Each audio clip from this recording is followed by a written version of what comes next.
गरीब की बकरी। एक गांव में संतोष नाम का आदमी रहा करता था। संतोष बहुत ही गरीब और लाचार व्यक्ति था। किसी तरह दूसरे लोगों के खेतों में काम करके अपना 2 वक्त की रोटी का जुगाड़ करता था। एक दिन जब संतोष गोपिया किसान के खेतों में काम करने के लिए गया,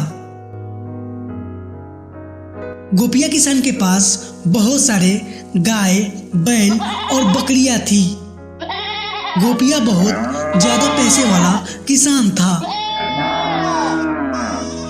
अरे संतोष, ये देख बकरी के बच्चा, चल इसे जंगल की ओर छोड़ के आ।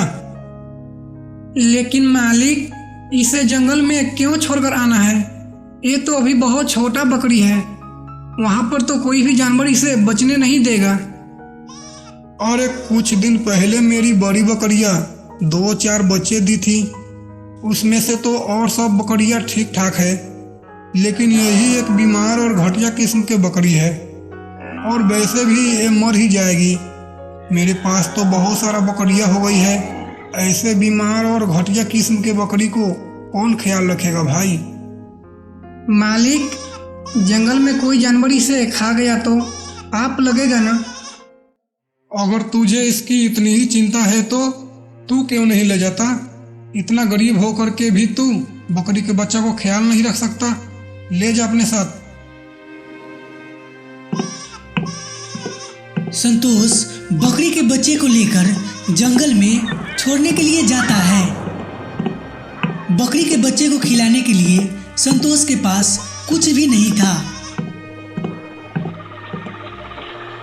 जैसे ही संतोष ने बकरी के बच्चे को जंगल में रख के थोड़ा सा आगे ही बढ़ता है तो बकरी का बच्चा लाचारी से संतोष की ओर देखने लगता है। संतोष को बकरी के बच्चे पर दया आ जाती है। अरे मालिक ने तो तुम्हें जंगल में छोड़ने को कहा है, और तुम मेरे तरफ ध्यान से देख रही हो। मेरे पास तो तुम्हें खिलाने के लिए कुछ भी नहीं है। चलो कोई बात नहीं, जो होगा उसी में खिलाऊंगा। संतोष बकरी के बच्चे को उठाकर अपने साथ ले आता है। अरे, एक क्या बकरी उठा कर लाए? इतनी कमजोर सी बकरी, इसके लिए खाना कहाँ से आएगा? अरे कोई बात नहीं, जो हम दोनों खाएंगे उसी में से थोड़ा इसे भी दे देंगे। चलो कोई बात नहीं, हमारे साथ ये भी रह लेगी। संतोष और उसकी पत्नी मिलकर उस बकरी के बच्चे को ध्यान रखते हैं और अपने खाने में से थोड़ा सा खाना उस बकरी को भी खिलाते हैं। कुछ दिनों बाद वह बकरी के बच्चा स्वस्थ और बड़ा भी हो जाता है। देखा आपने, हमने थोड़ा सा ध्यान रख लिया। ये बकरी कितनी सुंदर और स्वस्थ भी हो गई। अब ये दूध भी देने लगेगी। चलो सही हुआ, हमें खाना नहीं मिला, अब दूध पीने को तो मिल जाएगा। लग रहा है हमारा मेहनत रंग लाई। एक दिन संतोष उस बकरी का दूध निकालता है तो देखता है कि बकरी जरूरत से ज्यादा दूध दे रही है। 3-4 बाल्टियां भर जाने के बावजूद बकरी का दूध खत्म होने का नाम ही नहीं ले रहा था। तब संतोष समझ जाता है कि ये कोई साधारण बकरी नहीं है, यह एक जादुई बकरी है।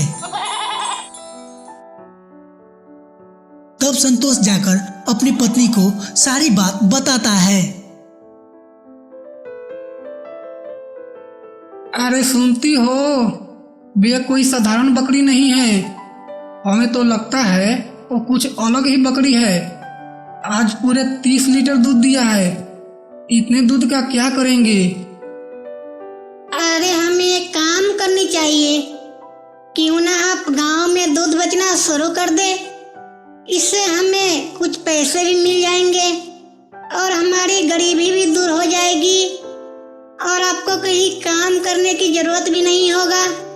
धीरे धीरे अपनी झोपड़ी भी ठीक कर लेंगे। अगले दिन से संतोष दूध बेचने का काम शुरू कर देता है और धीरे धीरे उसे कमाई होना शुरू हो जाता है। बकरी और भी ज्यादा दूध देने लगती है।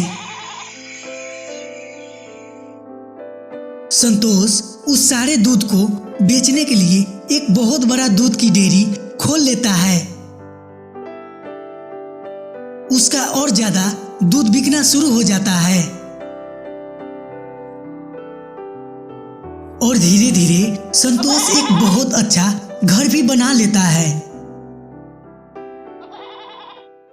ये सारी बात गोपिया किसान के कानों तक पहुंचती है। अगले ही दिन गोपिया किसान संतोष की डेयरी पर पहुंच जाता है। अरे संतोष, क्या तुम्हें सोने की खान हाथ लग गई है कि तू इतना अमीर होते जा रहा? क्या राज है तुम्हारा, जरा हमें भी बताओ। सोने की खान नहीं मालिक, आपने जो बकरी के बच्चे को जंगल में रख देने को कहा था, याद है आपको? उसी बकरी को हमने अपने घर पर लाया और उसकी अच्छी से देखभाल किया। धीरे धीरे वह बकरी बड़ी और खूबसूरत हो गई और दूध देना शुरू कर दी। अब तो बहुत ज़्यादा दूध भी देती है। उसी बकरी का ये राज है। अरे पहले तो वो हमारा बकरी थी, तब मेरा बकरी वापस कर दो, नहीं तो मैं पंचायत बैठवा दूंगा।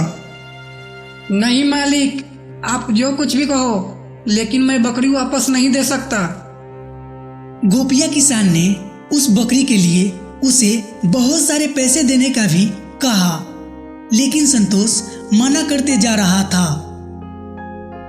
तो दोस्तों, हमें इस कहानी से यह सीख मिलती है कि कोई भी चीज हमारे पास हो तो हमें अच्छा नहीं लगता। अगर वही दूर चले जाए तो पछताने के सिवा कुछ नहीं रहता।